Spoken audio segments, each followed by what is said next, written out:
So, dumating na ang aking order.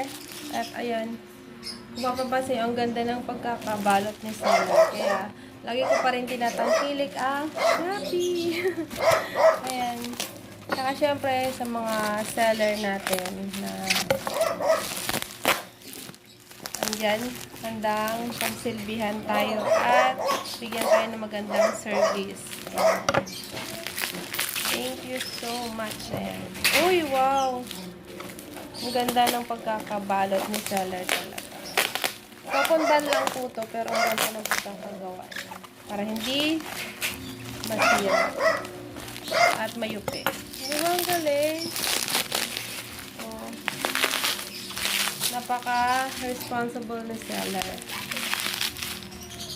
First time ko lang mag-order sa kanya and maulit ko pang mag-order ulit. Dahil nga, napakaganda ng kanyang pagkaka-wrap.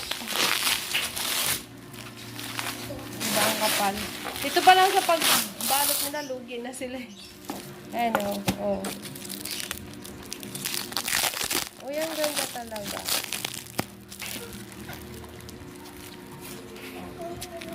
Diba?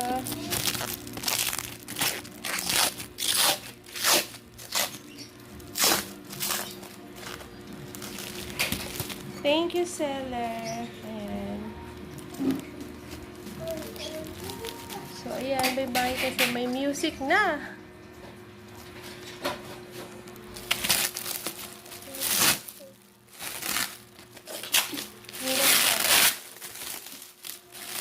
Ang ganda ng pagkakabalot, promise. Wow, thank you. So, ayan. Ayan. Order po kasi ako ng coupon band. A4. Mas maganda kasing A4. Ayan lang. Ganda.